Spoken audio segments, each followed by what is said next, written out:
Bismillahirrahmanirrahim. Assalamualaikum warahmatullahi wabarakatuh. Alhamdulillahirabbil alamin hamdan katsiran tayyiban mubarakan fi. Allahumma shalli wa sallim wa barik ala sayidina Muhammadin wa ala alihi wa sahbihi wa sallim. Subhanaka la ilma lana illa ma 'allamtana innaka antal alimul hakim. Allahumma 'allimna ma yanfa'una wanfa'na bima 'allamtana wa zidna ilma, amma ba'du. Alhamdulillah, segala puji hanya milik Allah. Salawat dan salam senantiasa tercurahkan kepada baginda Rasulullah sallallahu alaihi wasallam, kepada keluarga beliau sekalian, kepada para sahabat, para tabi'in, tabi'in wa man tabi'ahum bi ihsan ila yaumiddin. Yang saya muliakan Ketua Pengajian Calgary, Kanada, Bapak Adi Asmara, yang dimuliakan Allah. Mudah-mudahan beliau selalu sehat walafiat bersama dengan keluarga beliau.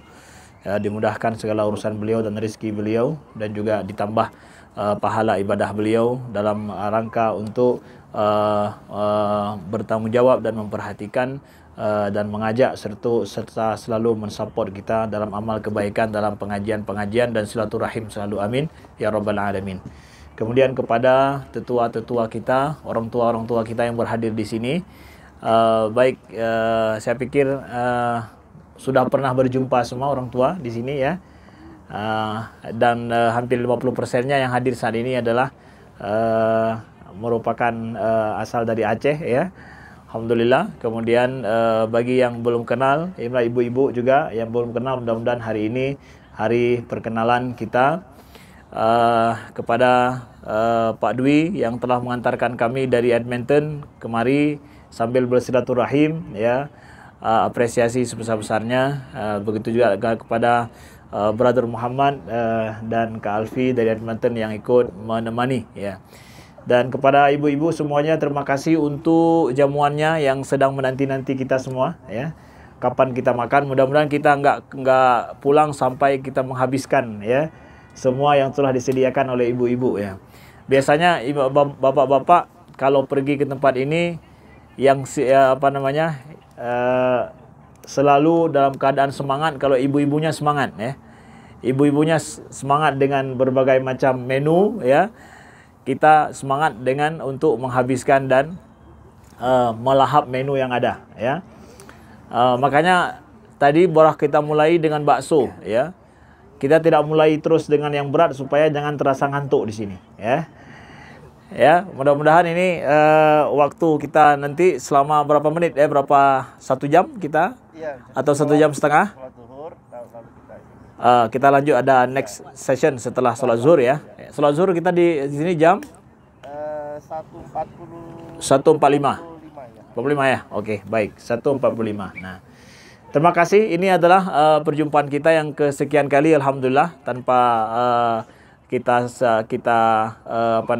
sengaja Allah Subhanahu wa taala memberikan kesempatan yang kesekian kali untuk kita melaksanakan silaturahim dan kajian. Nah, pertama saya sampaikan bahwa kami datang untuk kali ini adalah menghadiri acara pesta pernikahan di Vancouver, dan kemudian alhamdulillah Allah berikan kesempatan silaturahim ke Edmonton dan juga ke Calgary. Terima kasih semuanya atas kesempatan yang diberikan kepada kami. Mudah-mudahan selalu Allah kumpulkan kita dalam kebaikan, selalu Allah jalin silaturahim kita, dan Allah jadikan ini adalah asbab daripada kita dekat kepada Allah Subhanahu wa taala. Amin ya rabbal alamin ya. Topik yang kita bahas hari ini topik yang lain ya, yang ketika Pak Hadi minta ini kita bahas tentang masalah Palestina. Saya appreciate atas judul ini karena ini adalah bagian daripada mata kuliah saya juga ketika saya di S2 di Al-Azhar.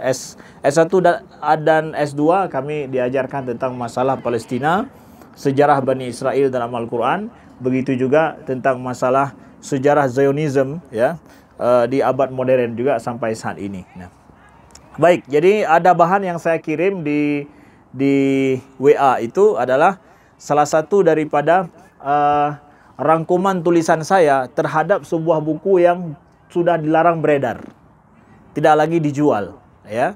Karena yang menulisnya itu Roger Jarudi, itu adalah seorang pemikir Muslim Prancis yang dia komunis masuk Islam, kemudian membongkar semua mitos-mitos Zionis Israel ya di dunia. Nah, buku itu setelah keluar diterbitkan sekitar ada 10 tahun, beliau itu langsung dikenakan pasal berlapis tentang masalah antisemit, dan hampir sebelum meninggal beliau baru selesai permasalahan itu, diadili terus-menerus. Jadi buku itu mahal harganya.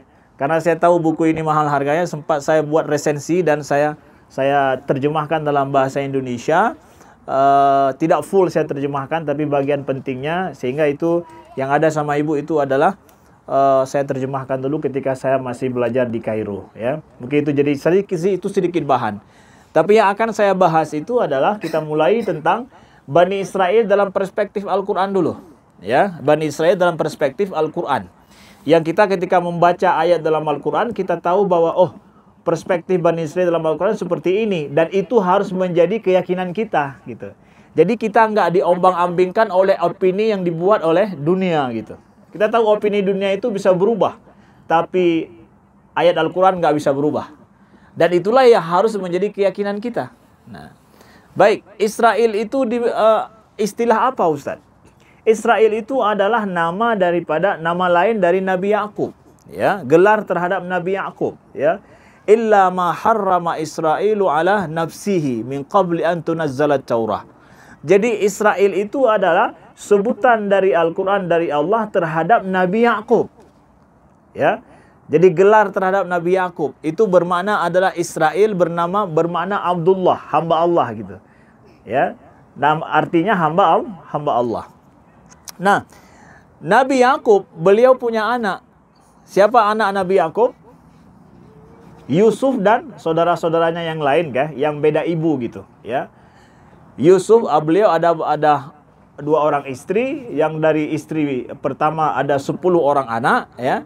Kemudian dari istri yang kedua ada 2 orang, salah satunya adalah Nabi Yusuf itu. Maka bencilah saudaranya yang lain ibu itu terhadap Yusuf yang masih kecil, yang kita tahu kisahnya dalam surat Yusuf, ya. Nah, Nabi Yakub ini anak dari Nabi Ishak. Ishak anak dari Nabi Ibrahim. Ya, Ibrahim punya 2 anak, Ismail dan Ishak. Ishak anaknya Yakub. Yakub punya anak beberapa orang. Salah satunya yang jadi nabi adalah Yusuf. Oke. Nah, kita tahu kisah bagaimana kejadian dengan Nabi Yusuf, betul? Ya. Yang dibuang oleh saudaranya di dalam sumur, yang akhirnya kemudian dijual menjadi seorang budak di Mesir. Jadi Nabi Yakub berada di mana beliau? Masa hidup beliau? Beliau berada di Palestina. Di kawasan Palestina dan sekitarnya, ya. Berada di tempat itu beliau hidup. Nah, lalu kemudian ketika Yusuf dibuang dalam sumur dan dijual sebagai budak, itu kemudian akhirnya dibeli oleh orang Mesir, bahkan pembesar Raja Mesir. Ya, pembesar Raja Mesir, yang akhirnya jadi budak ataupun jadi pembantu pembesar Raja Mesir di istana negara.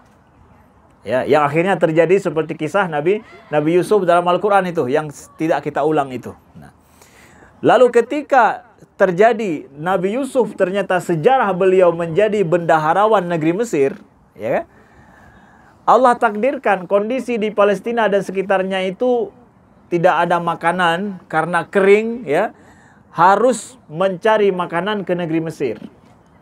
Yang kita tahu akhirnya saudara Nabi Yusuf yang sudah 20 tahun lebih nggak jumpa sama Yusuf, nggak tahu kisahnya apa, nggak kenal juga kalau sudah jadi bendaharawan negeri Mesir Nabi Yusuf.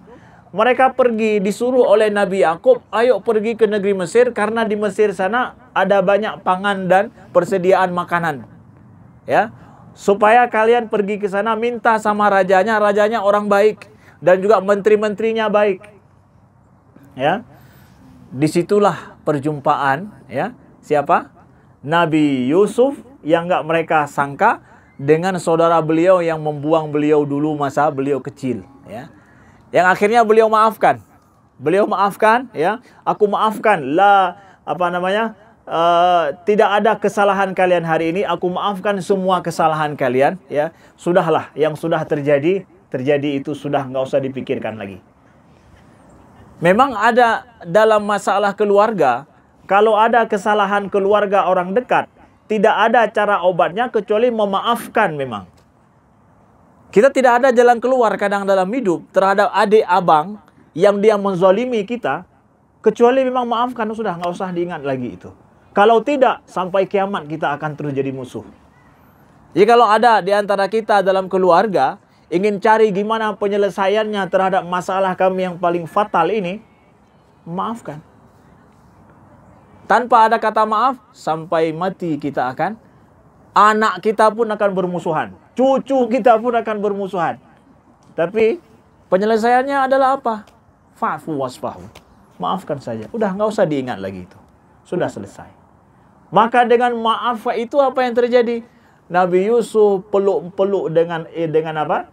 Dengan abang-abang beliau. Kemudian abang-abang beliau itu diberikan jaminan tinggal di negeri Mesir dan diminta supaya yaitu ayahanda beliau bawa kemari. Tinggallah di Mesir. Inilah sejarah awal Bani Israel masuk Mesir. Arti Bani itu anak, ya. Anak Israel, anak Nabi Yakub. Anak Nabi Yakub yang dari Palestina masuk ke Mesir. Yaitu siapa? Saudara-saudara Nabi Yusuf yang dapat jaminan permanen permanen PR-nya di Mesir, ya. Dapat PR di Mesir, ya. Yang kasih PR-nya nggak sembarangan orang, siapa? Menteri langsung loh, ya. Yang diandalkan oleh Raja Mesir, yang dipercaya kan? Ya. Begitu. Nah, begitu kejadiannya. Nah, lalu alhamdulillah, inilah kisah kalau ditanya awal mula Bani Israel masuk ke Mesir, ini dia kisahnya. Nabi Yakub tinggal di Mesir, kemudian itu beranak pinaklah keturunan Nabi Yakub di Mesir dengan lindungan daripada Raja Mesir. Raja Mesir pada saat itu adalah Fir'aun, bukan Fir'aun Nabi Musa, bukan. Ini sebelum Nabi Musa kisahnya. Beranak pinaklah Bani Israel di Mesir sampai membentuk suku yang besar di Mesir. Ya, punya pengaruh. Nah, ketika kemudian kekuasaan dinasti Mesir berubah, ya, mereka membenci Bani Israel ini. Kan gitu, secara politik kan gitu ya. Biasa yang berkuasa suku ini nih. Nanti setelah 1 abad berkuasa suku lain. Yang ini dibenci gitu ya. Begitulah kejadiannya. Nah, kejadian dengan ini pula begitu, ya. Ketika berkuasa ini beralih rezim, ya. Pada saat itu Bani Israel dibenci, dan saat tensi kebencian rezim Mesir terhadap Bani Israel yang sudah beranak pinak dan sudah ribuan orang sudah di Mesir, disinilah lahirnya Nabi Musa, ya, dari kalangan Bani Israel ini. Lahir Nabi Musa, yang pada saat itu tensi tingkat itu adalah anak laki-laki kalau ada yang lahir dibunuh, dibantai. Dan bahkan kalau bisa hanya perempuan saja yang hidup, laki-laki dibantai semuanya. Nah, itu kan tensi paling mengerikan terjadi kepada Bani Israel. Maka diutuslah oleh Allah Nabi Musa bersama dengan beliau Harun, saudara beliau, menjadi nabi pada masa itu. Nah, misi daripada Nabi Musa apa? Diutus oleh Allah menurut persepsi Al-Quran, menurut narasi Al-Quran, adalah untuk memberikan hidayah kepada Bani Israel dan juga kepada penduduk Mesir dan juga Fir'aun yang berkuasa masa itu. Rezim Mesirnya yang berkuasa masa itu. Sudah berbeda rezim, ya. Apa yang terjadi? Ternyata orang Mesir dan Fir'aun nggak mau terima dakwah Nabi Musa ini, ya, dari kalangan ataupun dari suku yang mereka tidak suka, mereka benci, nggak mau dia terima, nggak mau ikut pada Nabi Musa. Maka misi Nabi Musa adalah disuruh oleh Allah, keluarkan Bani Israel dari negeri ini, negeri Mesir. Selamatkan mereka, kalau tidak akan dibantai habis-habisan oleh orang Mesir. Ada orang Mesir sini? Hah? Fi had Masri hena? Hah? Mafish, ya. Da Arab, Masri. Masri Qibti, ya. Asli orang Mesir itu orang Koptik, bukan orang Arab, ya. Jadi daripada Koptik asli Mesir itu, ya. Ada Syekh Muhammad, ini beliau orang Arab. Arab sah wala Qibti? Arab, Arabi. Bil akhir. Baik. Nah, yang terjadi kemudian ya, misi Nabi Musa keluarkan Bani Israel ya dari apa? Dari Mesir, karena Mesir nggak mau terima. Ya. Rezim ini nggak mau terima, mau dibunuh. Nah, dalam ayat yang tadi kita minta Brother Muhammad untuk membacakan kepada kita, beliau membacakan daripada apa? Surat Al-Maidah, bisa dilihat kembali. Nah, misinya ini adalah untuk membawa Bani Israel masuk ataupun pergi ke tempat yang disuruh oleh Allah, tinggal di sana, jangan tinggal di Mesir, tinggal di sana. Di mana itu? Yaitu di Ardul Palestin, di daerah di tanah areal Palestina itu. Nah, maka di sini misinya dalam Al-Quran Allah sebutkan ini, coba lihat. Wa idh qala Musa liqaumihi ya qaumi dzkuru ni'matallahi 'alaikum ij'ala fikum anbiya wa ja'alakum muluka wa atakum ma lam yu'ti ahadan minal alamin.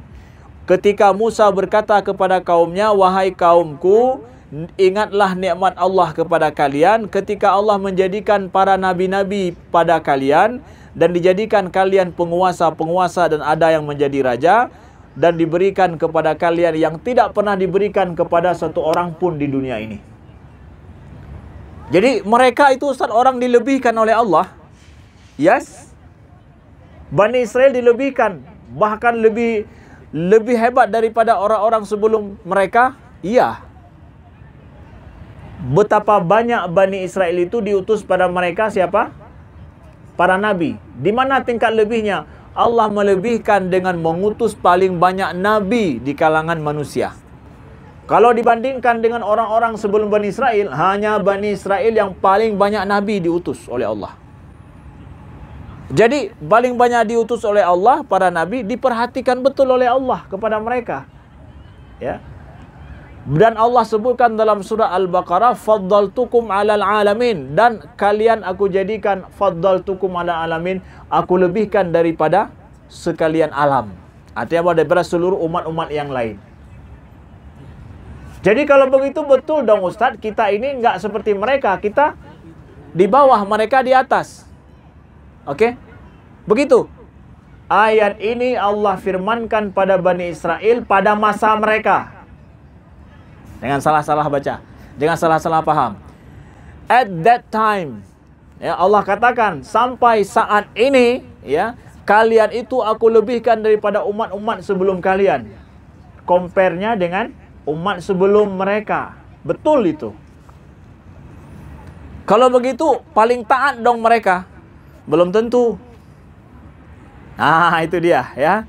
Dilebihkan, banyak diutus nabi, banyak diberikan nikmat, diturunkan dari langit, diturunkan makanan, kemudian mereka diutus nabi yang banyak. Apakah itu menjamin mereka akan menjadi orang paling baik? Belum tentu. Seorang ayah memperhatikan anaknya baik-baik, diberikan semua yang dia butuhkan, apakah bermakna dia akan menjadi the best? Hah? Tapi dibandingkan engkau sama abangmu, kamu paling banyak ayah perhatikan lu. Apa yang kamu mau Allah, apa ayah kasih gitu. Tapi apakah berarti bahwa si anak ini pasti akan lebih baik dari abangnya? Hah? Nggak tentu kan? Begitu juga dengan Bani Israel. Jadi dilebihkan oleh Allah, diberikan lebih banyak. Tapi bukan bermakna bahwa pasti lebih baik perangainya, akidahnya, imannya, semuanya dari umat yang lain. No, itu kembali kepada kalian. Respon mereka seperti apa? Anak kita juga begitu. Responnya terhadap perhatian ayahnya seperti apa? Ayahnya memperhatikan bagus sekali. Tapi respon anak gimana dong? Itu kembali pada anak kan? Begitu juga dengan Bani Israel.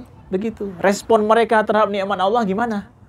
Inilah responnya dalam surah Al-Baqarah. Itu respon Bani Israel itu kita baca.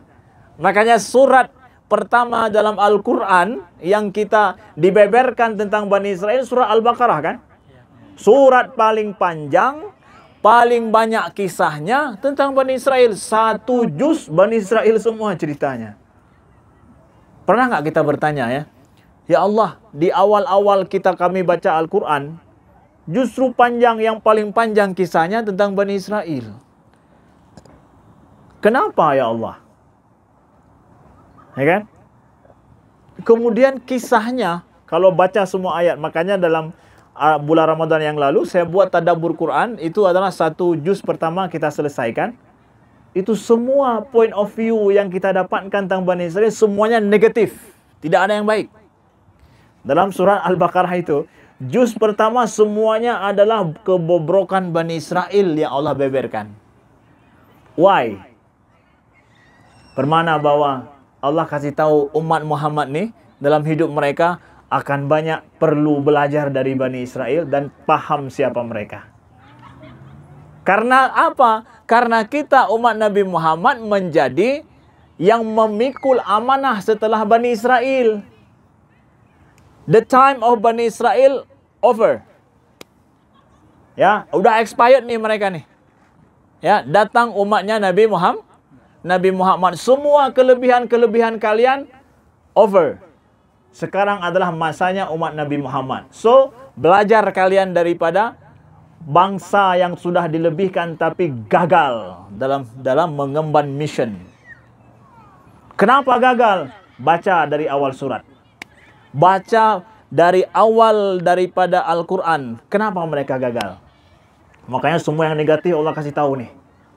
Jangan sampai kalian, hai umat Nabi Muhammad, bersikap persis sama lagi balik seperti mereka sedari awal. Ini sudah kasih tahu dari awal ya.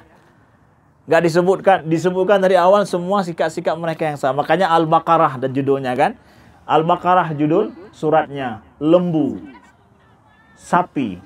Jadi kalau bahasa Aceh lebih terasa lagi. Saya menerjemahkan ketika mengajarkan tadabbur Al-Baqarah kepada orang Aceh, saya kasih ini surat lumo. Orang Aceh ketawa semua. Karena lumo itu sesuatu yang negatif semua. Lumo itu, sapi itu sesuatu yang negatif. Maka bayangkan, surat yang banyak membahas Bani Israel disebut dengan surah Al-Baqarah. Ya, kerbau. Apa? Sapi atau lembu. Sapi itu kalau berjalan di jalan, dia paham nggak kalau kita berjalan di tempat itu? Kalau dia motong jalan kita. Kalau kambing lari dengan sendirinya. Kalau sapi?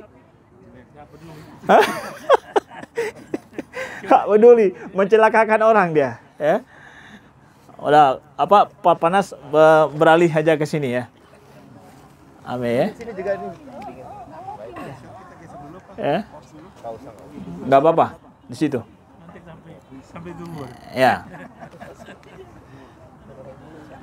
Panas ya. Enggak suka panas ya. Orang Calgary Kanada takut sama panas ya. Ya. Sukanya salju. Iya, sukanya salju terus. Nah, baik. Lalu setelah itu kita lihat, Bapak Ibu yang dimuliakan Allah, udah diutus Nabi Musa. Nah, apa pesan Nabi Musa itu Allah sebutkan dalam ayat setelahnya. Wa ya qaumi dukhulul ardal muqaddasata allati kataballahu lakum wa la tartaddu ala adbarikum fatanqalibu khasirin. Wahai kaumku, sesungguhnya masuklah kalian kepada ardal muqaddasah, tanah yang disucikan oleh Allah, yang telah dituliskan untuk kalian, dan janganlah kalian berpaling ya, masuk ke tempat itu ya. Ke tempat itulah kita pergi. Berangkat dari Mesir, kita masuk ke tanah itu.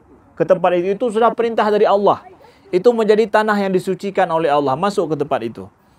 Apa kata mereka Bani Israel?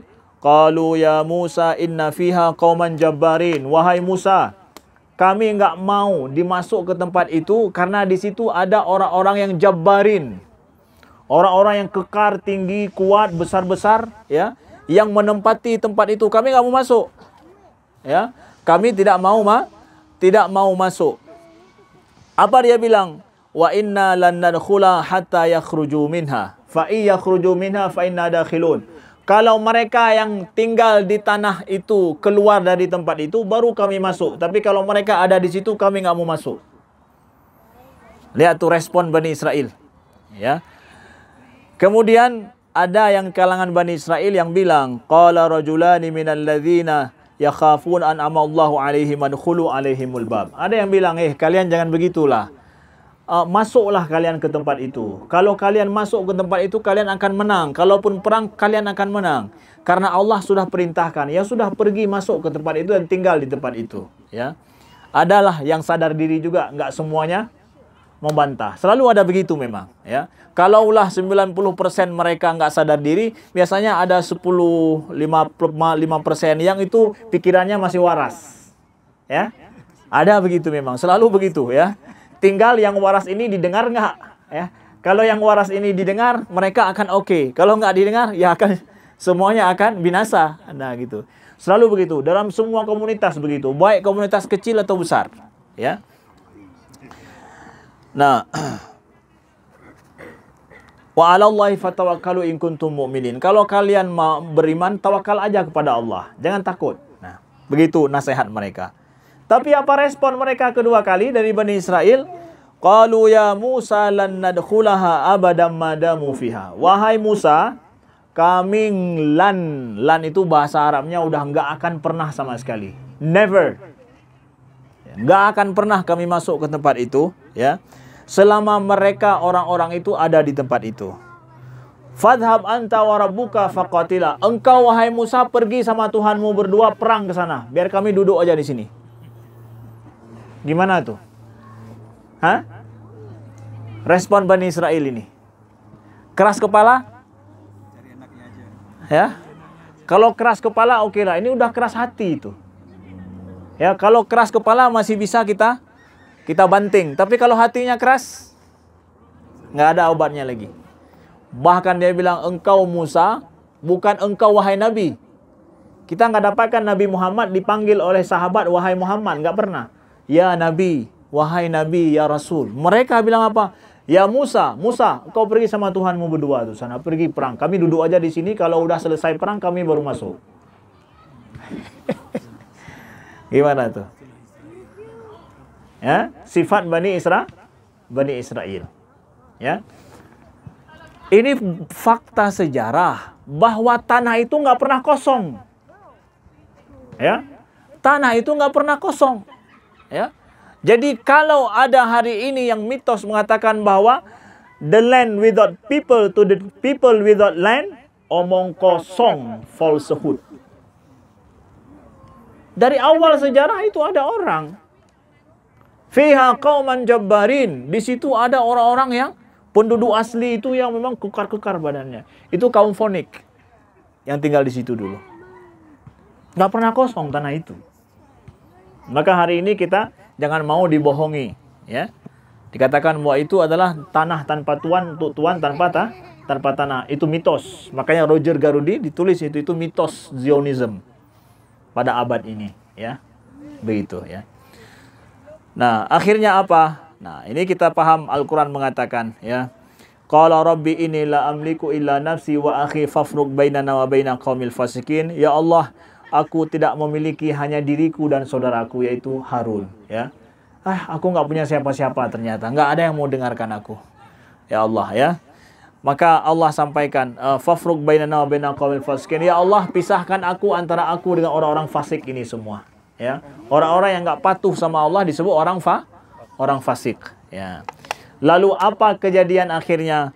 Qala fa innaha muharramatun alaihim. Lalu Allah firmankan, setelah disebutkan masuk ke tempat itu yang telah dituliskan untuk kalian, akhirnya apa yang terjadi? Tanah itu diharamkan kepada mereka. Logik nggak itu? Make sense nggak itu? Ya, itu tanah itu diperuntukkan untuk kalian masuk ke sana. Tapi respon mereka seperti apa? Lalu Allah mengatakan, qala fa innaha muharramatun alaihim. Sesungguhnya tanah itu diharamkan kepada mereka. Make sense kan? Arba'ina sanatan yatihuna fil ard. Kemudian enggak cuma haram tanah itu, tapi apa juga? 40 tahun mereka akan terlunta-lunta di padang teh. Dihukum lagi apa? Selama 40 tahun dari masa itu, mereka itu nggak boleh pergi kemana-mana, menetap saja di gurun Sahara di tempat itu.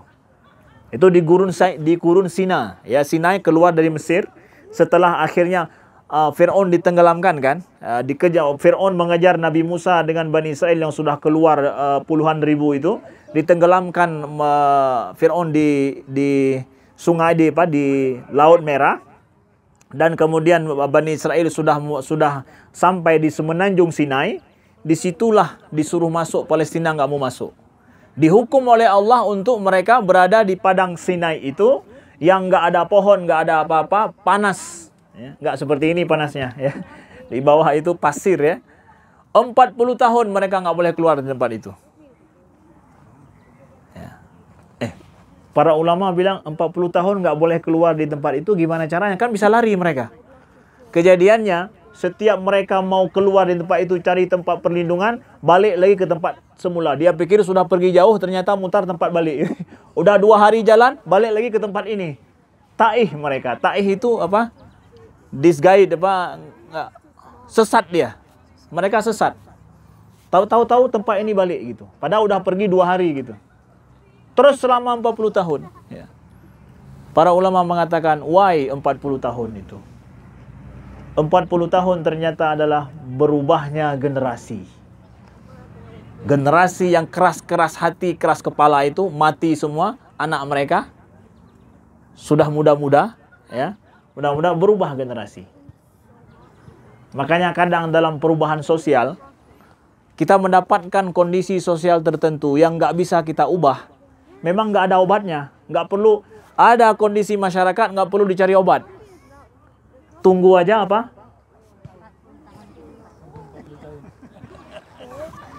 40 tahun ke depan. Mati mereka semua, akan ada yang lain. Makanya Nabi Muhammad SAW ketika beliau pulang dari Taif, ya kan, datang Taif kan nggak terima beliau, Mekah juga nggak mau terima beliau, ya kan. Datang malaikat gunung minta izin supaya apa? Ditimpakan gunung itu kepada orang-orang Quraisy di Mekah. Tinggal Nabi Muhammad bilang yes aja. Tapi apa kata Nabi Muhammad? La. Jangan. Inni ad'ullaha an yukhrija min aslabihim man ya'budullaha wa la yusyriku bi syai'a. Enggak, jangan wahai malaikat gunung. Aku berdoa kepada Allah agar Allah keluarkan dari sulbi mereka anak-anak yang menyembah Allah kemudian. Jadi harapan Nabi bukan dari mereka itu yang mengusir beliau, tapi dari siapa? Udah anak-anak mereka. Oh, bapak-bapaknya keras kepala semua, ya udah akan ada anak mereka yang dalam masyarakat sejarah membuktikan demikian.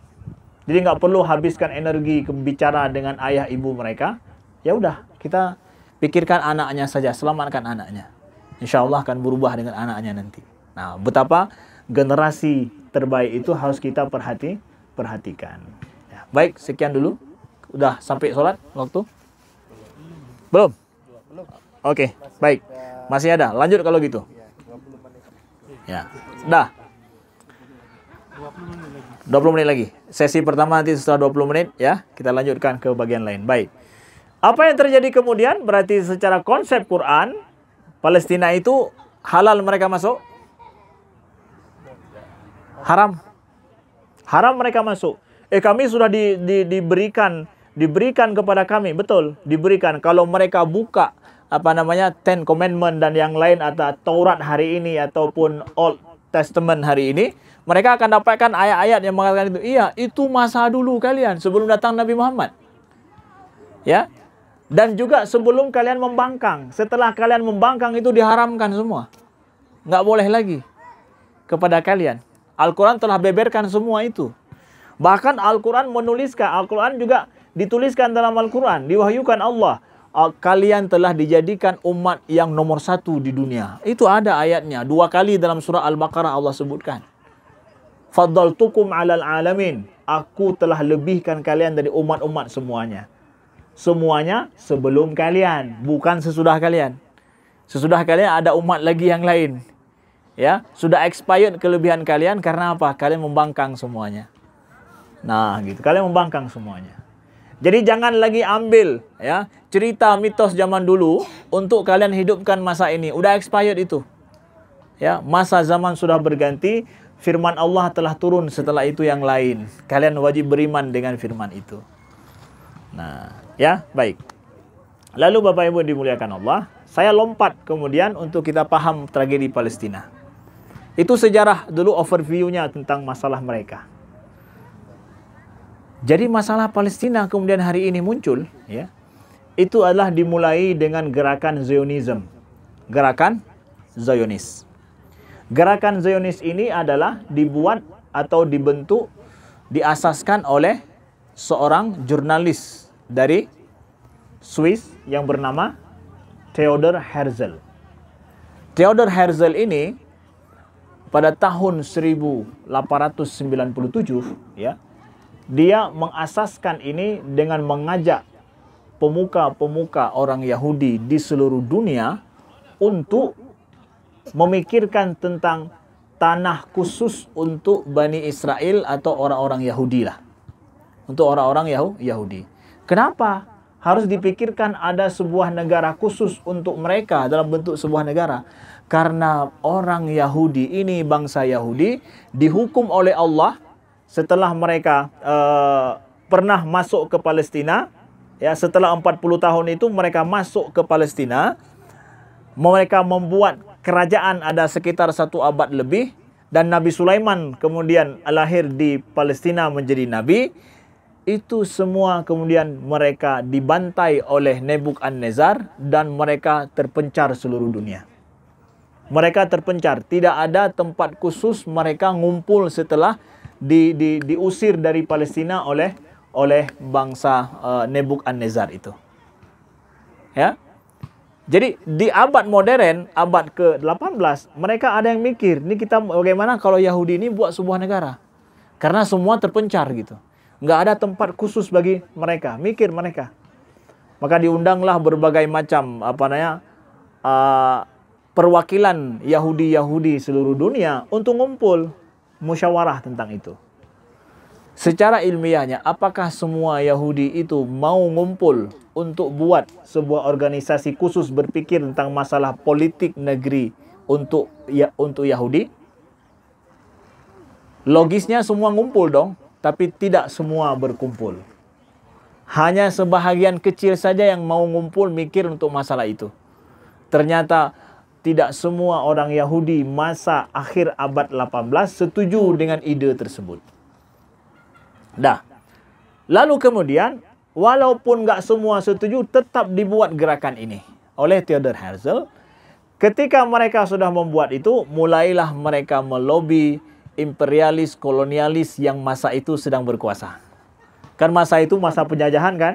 Akhir abad akhir abad ke-19 dan abad 20 itu kan lagi Inggris berkuasa di mana-mana kan? Ya, kemudian Belanda, masa penjajahan semua itu. 3 abad itu abad penjajahan semua. Mereka mendekatilah ya penjajah-penjajah tersebut. Ya. Nah, sosok Theodor Herzl ini siapa? Ini yang unik. Dan ini fakta. Jadi ada dituliskan oleh Roger Garudi di situ. Bahwa Theodor Herzl ini apakah Yahudi yang taat? Enggak. Dia enggak bisa bahasa Hebrew, tidak bisa beribadah agama Yahudi, dan juga tidak tahu bagaimana doa-doa dalam ibadah, bahkan baca Taurat itu dia tidak bisa. Oh ya? Kok sangat itu dengan Yahudi, perhatian sama Yahudi? Karena maksud dia adalah politik semata. Adanya sebuah negeri dan kekuasaan. Jadi kalau mau tahu bagaimana memakai agama demi kepentingan politik, contoh yang paling konkret ini dia nih. Gerakan Zionism. Gerakan yang politik asli yang kemudian menjadikan agama Yahudi dijadikan sebagai alat untuk berdirinya sebuah negara. Nah, begitu ya. Lalu akhirnya disokong oleh banyak imperialis ya pada masa itu, sampai puncaknya itu adalah ketika terjadinya pembantaian Hitler terhadap orang-orang Yahudi di Jerman. Ya, jadi mereka ambil momentum itu.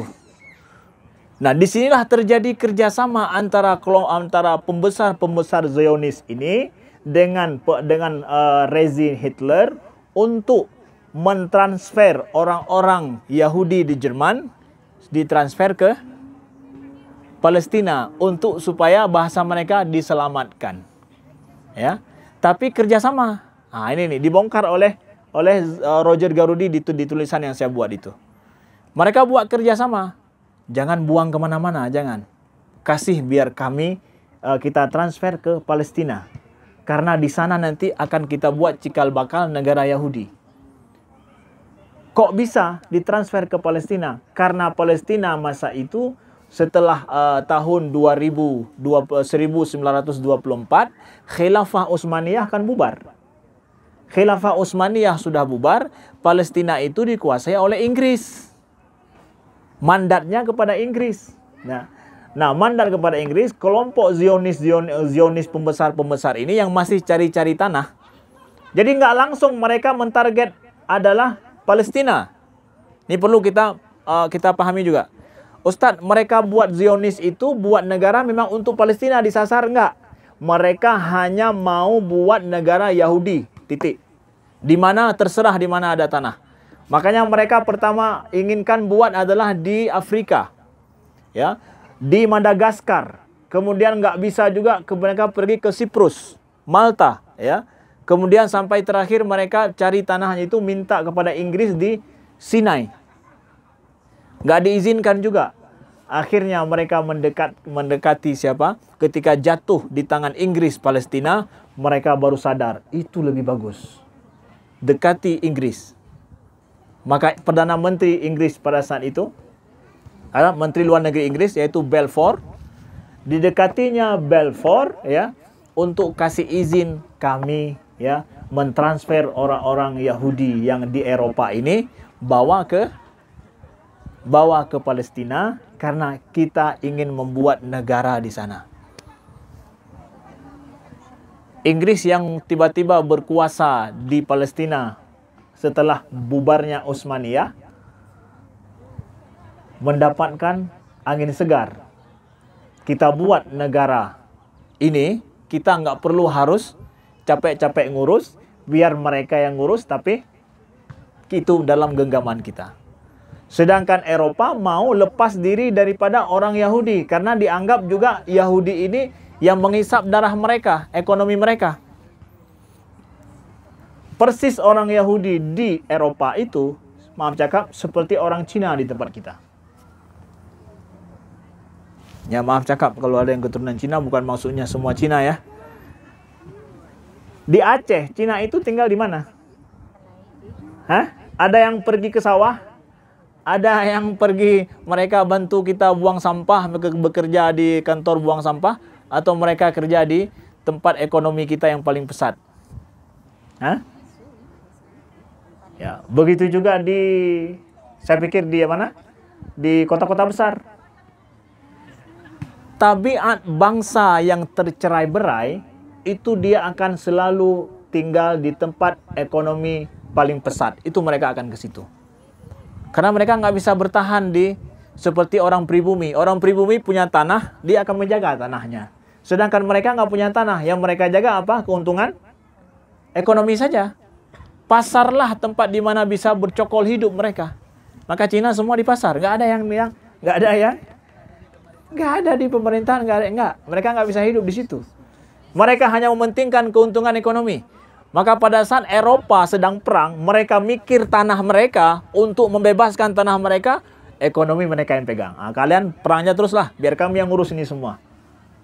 Akhirnya mereka yang ngurus. Eropa merasa terancam ekonomi mereka karena dipegang oleh yang mereka nggak mau ikut perang. Mereka mikir apa? Duit. Kalian perang terus, kami buat senjata, kalian beli, nanti jual sana, jual sini, duit mereka gitu kan.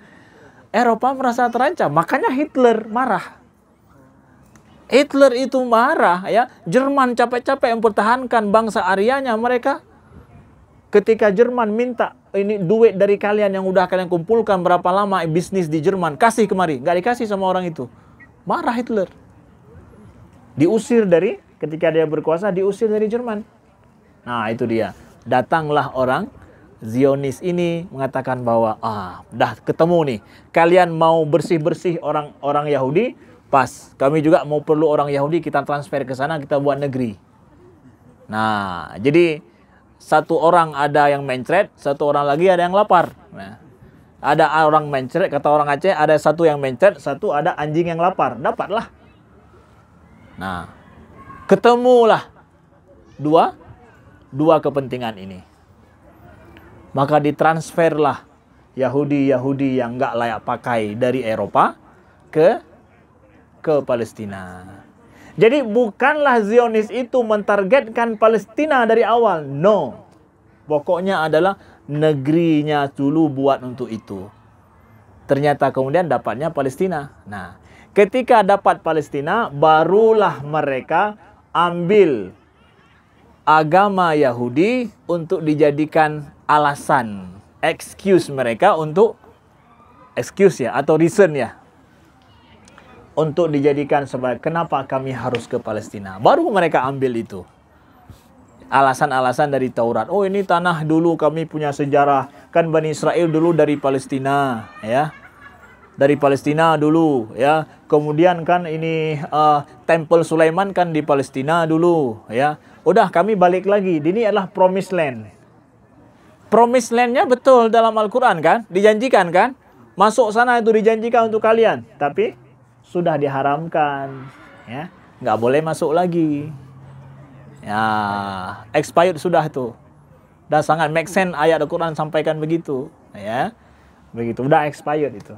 Nah, maka mereka mengambil itu sebagai tameng saja, alasan untuk mereka bisa bercokol di Palestina. Jadi gerakan Zionis ini adalah gerakan penjajahan sebenarnya. Ya, pada saat Inggris ingin terus berkuasa di Palestina, tapi dengan harga yang sangat murah. Mempertahankan sebuah jajahan itu mahal harganya. Mahal. Kalau memang kita turun tangan langsung.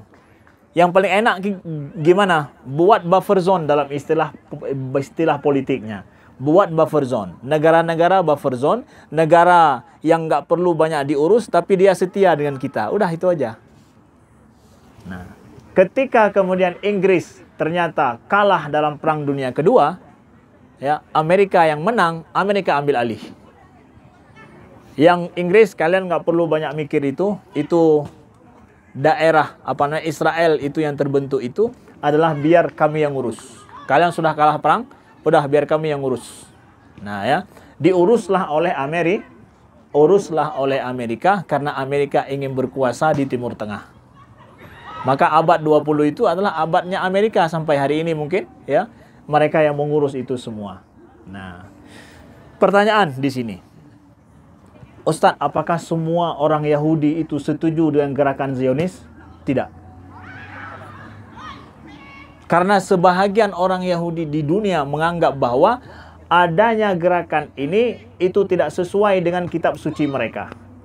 Karena dalam kitab suci mereka disebutkan kapan dikumpulkan semua orang Yahud itu di suatu tempat, maka kiamat akan cepat datang. Maka ketik di Google atau di YouTube, orang kelompok Yahudi daripada yang bernama Neturei Karta, itu mereka dukung Palestina merdeka. Bahkan anti terhadap Israel. Anti terhadap Zionis. Nggak semua setuju. Di New York, mereka kok nggak mau hijrah ke Palestina. Karena menurut mereka itu tanah haram. Nggak boleh masuk ke situ. Nggak semua mau. Yang taat-taat itu, yang ortodok itu, nggak semua setuju itu. Sedangkan yang ada di Israel yang setuju itu siapa? Nggak semua ortodok yang setuju juga. Yang Israel setuju itu yang memang dulu mereka tinggal di situ. Bukan masuk, ditransfer, bukan. Emang mereka tinggal di situ. Itu nggak setuju dengan Israel. Makanya nggak mau ikut dalam militer Israel. Kan ada kelompok Yahudi nggak mau ikut Israel. Karena apa? Mereka nggak setuju dengan negara ini. Nggak mau setuju mereka. Jadi nggak semua orang Yahudi. Jadi kalau dibilang bahwa ini negara Yahudi, salah juga. Nggak semua Yahudi setuju. Lalu kalau bukan negara Yahudi, negara apaan? Negara Zionis, imperialis, kolonialis. Yang buatnya nggak beragama. Yang mendeklarasikan negara Israel itu siapa? David bin Gurion. David bin Gurion kan, proklamator negara Israel. Nah, proklamator negara Israel ini adalah ateis. Aneh kan? Dituliskan oleh ini dikutip kata-kata bin Gurion sendiri oleh yang saya tulis itu oleh Roger Garudi. Aku tidak percaya sama Tuhan, tapi Tuhan percaya sama aku. Maka kalian perlu untuk menyokongku. Jangankan kalian, Tuhan aja percaya sama aku, dia bilang. David bin Gurion bilang tuh. Bayangkan itu. Bagaimana negara Yahudi itu, yang katanya negara Yahudi, tapi yang buatnya ateis, tidak realistis kan? Dan lihat di situ adalah the most secular country in the world, Israel keluar. Negara paling sekuler di dunia itu Israel. Kemudian negara rasis lagi.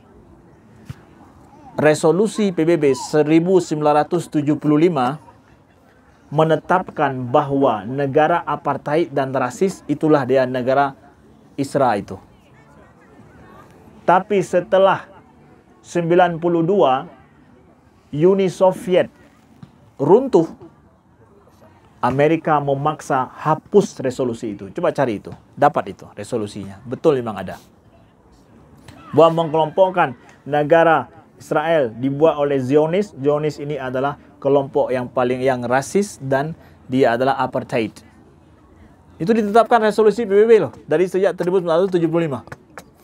Tapi karena kekuatan sudah nggak berimbang lagi di PBB, Uni Soviet sudah bubar, udah didikte sama Amerika, hapus itu, nggak boleh ada. Maka negara tersebut, Bapak Ibu yang dimuliakan Allah, terus kuat karena disokong dari luar, disokong oleh Israel itu. Nah, Roger Garudi sampaikan bahwa ada 6 juta orang Yahudi di Amerika yang mereka itu menyokong proyek Zionis ini. 6 juta itu adalah pemilihan untuk 3%, 4% suara pemilihan di Amerika. Dan Amerika itu menang biasanya Republika atau demokrasi atau Demokrat, itu hanya perlu kepada 2%, 3% kan? Nggak ada yang menang seperti tempat kita 20-80% ya. Nggak ada kan? Oh, partai ini 20%, 50%, 70%. Enggak. Cuma apa? Bedanya? Selisih 3%. 4% paling banyak itu selisihnya. Nah, inilah yang dimainkan sama mereka, suara ini. Ya, ditambah dengan lobby mereka yang kuat di Amerika. Nah, jadi ini proyek Zionis adalah proyek kolonialis, imperialis Barat yang terus bercokol di Timur Tengah. Nggak ada urusan sebenarnya dengan agama. Agama dipakai untuk tameng kekuasaan semata. Sebuah negara untuk berkuasa, pendirinya nggak percaya sama Tuhan, pakai agama Yahudi sebagai tameng saja. Ya. Begitu saja daripada saya, mudah-mudahan berguna dan bermanfaat. Pas ya? Ya. Baik, sekian, kita sholat dulu. Kita sambung setelah sholat untuk pertanyaan kalau memang ada. Terima kasih. Sekian. Assalamualaikum warahmatullahi wabarakatuh. Terima kasih Ustaz, banyak sekali ilmunya ya yang kita bisa sharing hari ini. Alhamdulillah. Banyak hal-hal yang kita masih banyak pertanyaan sebelumnya, sekarang mungkin sudah terjawab ya, beberapa hal yang Jerman, Nazi, kemudian tadi Zionis itu diurus dari Mesir, Yahudi dari Mesir, dan banyak hal lain yang diluruskan sama Ustadz ya. Iya. Dan file PDF-nya ada kita share di WhatsApp group ya, kalau mau lebih tahu mengenai buku tersebut ada di WhatsApp group kita. Baiklah, kita akan sholat ya. Oh, kita kembali lagi sekitar jam wow. jam 2, setelah jam 2 ya, kita kembali lagi. Kalau ada pertanyaan silakan. Ya. Jam 2. Insyaallah. Terima kasih. Assalamualaikum warahmatullahi wabarakatuh. Assalamualaikum warahmatullahi